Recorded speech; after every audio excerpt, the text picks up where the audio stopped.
Hello everybody, Jamie the Board Game Man, and today we're looking at a game from the year 2022 by Pandasaurus Games. It is a 2 to 6 player game. Takes, give or take, about 20 minutes to play. It's called Nacho Pile.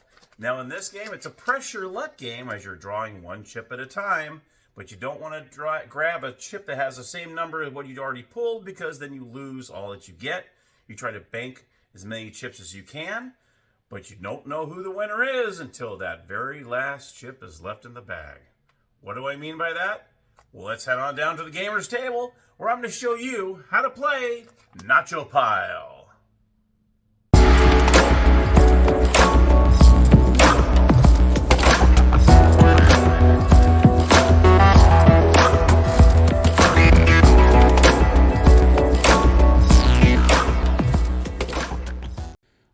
Here we are at the gaming table with Nacho Pile.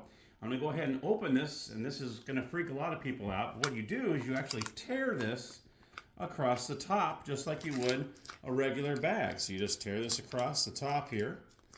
And there is a resealable thing on the bottom of it, so you don't have to stress over that. What you do is you just kind of rip this open just like so. Make sure I tear this as easy as possible here. Boom, and there we go. And then what you'll do is you'll open it just like this. And it'll look like a regular bag. There you go. See the resealable things right there. Open it up, and there's all your goodies right here. Hey, very cool. Here are the nacho chips that are in the bag, which are really nice. I mean, they're good plastic. Really, really nice. And then you have your plates. These are your plates that you play in the game. So let me go ahead and set this up, and I'll show you how to play. All right, here we go with Nacho Pile. So you can see I have it set for a 3-player game. These are actually little plates that you put down in front of every player. All right, and then the object of the game is to obviously score the most points. And how you do so is grabbing chips out of the Nacho Pile bag. All right, so let me show you how this works. It is a pressure luck game. You can see all the chips coming in like a little baggie here. I'm gonna go ahead and take all these out. And you're going to dump them all in the bag, like so. There we go. They're now all in here. And now we're going to go ahead and do a nice little shake, rattle, and roll in here. And then we're going to go ahead and pick the first chip out of the bag. And I'll show you how this works. Okay, so here we go. All right, so the first player, which we'll call this first player here, will go ahead and draw a chip. First chip I draw is a 7, okay? So he's going to put a 7 right on top of his plate, not on the plate, but on top of it. And he's going to decide, do you want to keep going or do you want to press your luck? Well, it's only one chip, so let's go ahead and keep going. How you bust is if you draw a similar number chip. Or if it's a specialty chip, which I'll go over in a minute here, then anything that you duplicate during that turn, you lose all those chips and they go back in the bag. All right. Let's see what I choose here. We got a 2. All right, so now he's got a 7 and a 2. Let's just say he wants to go ahead and stop. He goes ahead and stops, and then it goes to the second player. The chips stay off the plate for now. All right, so now the second player is going to draw a 1. So he's going to place a 1 here. He says, I want to continue.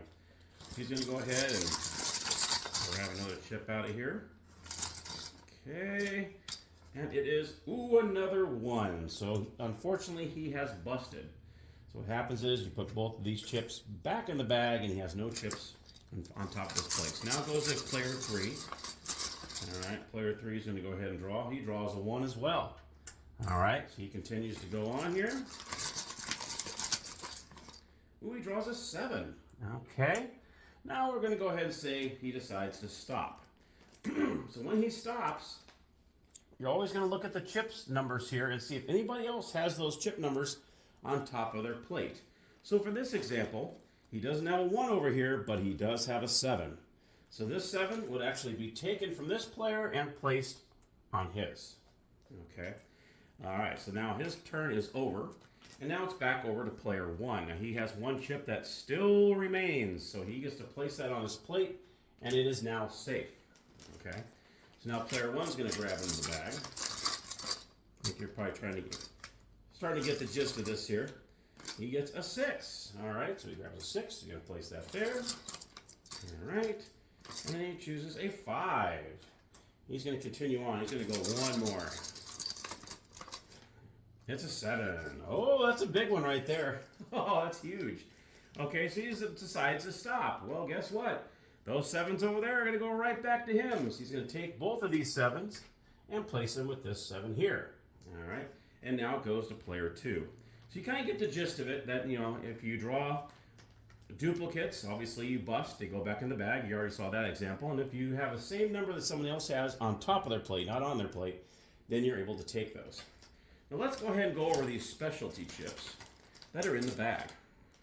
First of all, you have a wild. So obviously when you get a wild, when you place it here, you're going to say what number it's going to be. So for instance, if I did that, I can say that is a 2, and so on. Then you just have, for that round, you just have to remember what that number is. Okay, so there's the wilds. There are 6 of each number, 1 through 7. There's 6 of each, and there's also 6 wilds. Okay, so now we'll go over the spicy chips is what they call them. And let me see if I can find them here. Here we go. One of them is steel. So what steel does is after you stop, because obviously you can keep drawing after your steel chip, and if you get another steel chip, then obviously you would bust. But there's only 2 of each of these spicy chips in here. But it has happened. So for steel, what happens is after you stop, you're going to steal 1 chip from any other player's plate and add it to your plate. All right. So what happens is you're going to draw 1 of those. So if I did steal here, 1 of these piles. Okay. You're going to steal 1 chip from any other player's plate. So I can steal these 7s if I want to. Okay. Or if these weren't here, I would steal either the 5 or the 6 and I'd steal it over here. Okay. And then you would add it to your plate actually. Okay, so it would actually go right here. It would not go on your plate. It would go right here. Okay. All right. So that's the steel. The next one we're going to look at, let's see, is, we got one right here, is score. So score is another one of those spicy chips. And if you score after you stop, obviously, you're going to move all of your chips of a single value from beside your plate onto your plate. Okay. So any one of these numbers, if I were to draw a score here, okay, then it says move all chips of a single value. So what you do is you would use the score. You would put the score on your plate. And guess what? All these chips you get to score on your plate. So that score is just, so that protects your chips that you had on top. You're actually able to bring them down to your plate immediately. You wouldn't have to wait till your turn to come back around to bring them safe. So that is the score spicy chip. We have one more in here. Let's see if I can find it here. It is called remove. That's a while. Let's see if I can find the remove chip that I want to show you. Here it is. Remove. So here's the remove spicy chip. And what happens there is after you stop, you will remove 1 chip from another player's plate and return it to the bag. Okay, so there we go. So if you got to remove, then obviously what would happen is you would take any one of these. So you say, I'm just going to take this wild from you. Goes right back in the bag. That's what remove is. So it's a little different than steal. Steal, you keep it. Well, remove actually takes it from another player and actually puts it back in the bag. So those are the 3 different spicy chips you have in the game. Now let's go ahead and fast forward. We're going through this. We're going to go through these here. And I'm going to say this player has these. Okay. Let's go ahead and get rid of these. Some players will have some of these. All right. I'm going to place a few more chips on here. We're playing. Here's some more numbered chips on here. Let's get some more numbered chips out here so I can show you a good example of how the ending works. So we're going like this. We're just drawing. Okay. It's funny, I keep drawing wilds. Now, if I were to play this game, I bet you I probably wouldn't draw 1 wild the whole game. Okay, let's see. Okay, so I think that should kind of show you kind of an idea. Obviously, there'll be a lot more chips because there's a lot more chips in the bag here. But this kind of gives you an example of at the end of the game ends when that final player feels that there's only 1 chip remaining in the bag without looking at it. Obviously, you never look in the bag. Let's just say all these chips are out. All right. And there's 1 final chip in the bag. You see there's only 1 chip left. So what happens at this point, the next player is going to draw that final chip out of the bag. In this case, it is a 5. So you're going to place it in the middle. Now at this point, everybody's going to go ahead and go through their chips. They're going to go ahead and line them up 1 through 7. And all the wilds, they're going to decide which number they want those wilds to be. Okay, because it's only that number when you place it up here, but once you put it on your plate, it's a whole new wild. You can make it whatever you want. Okay, all of these, okay, remain as one chip. So when you do these spicy chips, they kind of remind that all the spicy chips kind of combine into one. Okay, so we got 6, and we got a couple 4s here. All right, so we got a couple 4s.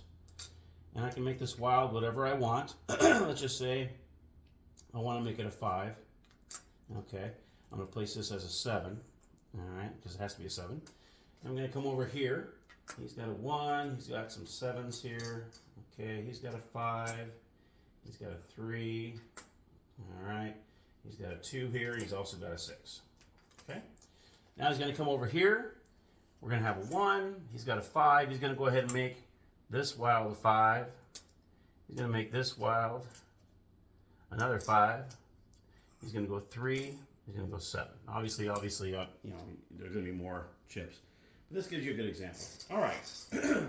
So at the end of the game, as I said, you're going to draw the final chip. And what you're going to do with this final chip, you're going to count up how many 5s you have in your arsenal here. Okay? Whoever has the most of those 5s will get 2 points each for each one of them. The other players will not get any points. So in this case, he made this 3 5s. He's only got 1 5. He's got 1 5. Okay? So obviously this player has the most. So he's going to get 2 points for each one of those. That's 6 points. Now after you do that, each player will get 1 point for each chip that has the most of each number. I hope that makes sense. Okay? So, for instance, let's start with 1. He has 1 1. He doesn't have any, and he has 1 1. So now we have a tie between these two. So both these players would score 1 point. Okay. Then you go on to the 2s. Who has the most 2s? This player here has a 2. He's the only one that has a 2. So he's going to get 1 point for that 2. Then you go on to the 3s. This player has a 3. This player has a 3. This player does not have any 3s. So each one of these players would get 1 point for each one of those chips. Then you move on to 4. He's got 2 4s. No one else has any. He gets 1 point for each of these, so he would get 2 points for those 2 4s. We've already done the 5s. You move on to the 6s. These 2 players have 1 6. No 6 there. So you would get 1 point each for these 6s. Then you move on to the 7s. This player has 3 7s, while this player has 1 and 1. So they will not get any points for those 7s, and he will get 3 points for these 3 7s. Then, of course, you would go ahead and get your spicy chips. And it does say here that spicy chips will be counted collectively as one type of chip. Okay. All right. So each one of these would be considered one different one. So you got a point for that. Okay. And then you're going to tally up all your points, and whoever has the most points wins the game. And that's pretty much it. That is Nacho Pile. You pretty much, it really comes down to the last chip because you get 2 points for each one of those. So you get to see that first before you get to maneuver your wilds. And if you know that you're not going to have enough to get the most, then you might as well put a wild towards something else. So probably the best thing for him to do on this one, he probably should have done maybe a 2 or something to at least get a point for that, because he wasted that 5 because that guy had 3 5s. You know what I mean? So that's something you want to pay attention to while you're putting your wilds together. Because it doesn't necessarily have to be this number. It can be a different number because you're still getting points for each one if you have the most. So you kind of want to pay attention to that. Okay? And that, my friends, is Nacho Pile. So let's head on up to the gaming room, and I'll give you my final thoughts. All right, so my final thoughts on Nacho Pile. I like this game. It's a cool little, very light game. Kids can definitely play it. Maybe people that never play games. I think would like this game. I mean, who doesn't like a good little pressure luck game, right? I went in and showed you the 2 different versions of playing it. Like I said, other videos I've seen where they grab the last chip. Okay, whoever has the most 5s wins. But in the instruction booklet, it does say 2 points for every one of the numbers that matches the number that was drawn, and then 1 point for the other chip. So you can play it either way. It's not like you have to play it where you score all the chips or anything like that, or, you know, it's up to you. It's how you want to play. Maybe you want to play it one of both ways and see how you like it. But yeah, and all in all, it's a great little game. I literally found this at the time of taping here. I've seen them at Target and Barnes & Noble, and they're both the same price. It's $15. They're both $14.99. So I did find them at both places. So either place, you can go ahead and pick it up. I didn't see it at Walmart. I did not see it at Walmart. I've seen it at Target, which is where I bought this from. And then I stopped at Barnes & Noble, and I actually saw this there too. And they're both the same price. So that's a good thing. So if there's something you want to play that's a little light and fun and everything else, I like this game. I think it's a cool little game. I can't wait to play it. I literally just bought it, so I have not played the game yet. But I do want to play it because it just seemed like a little fun little game. And I can imagine that, and you get a bunch of chips and you're pushing your luck, and then you get that second one that has the same number as what you previously drew, and then you lose all those chips. You're just like, oh man. But those special little chips can be little powerful little chips too. So, and there's only 2 of each of these, the special ones. And I believe there's 6 of the wilds as well, same as the numbers. So there's quite a few wilds in there as well. So, all right, guys. Well, I appreciate your support. Thank you so much for watching. I hope you enjoyed the episode of Nacho Pile. And as always, happy gaming.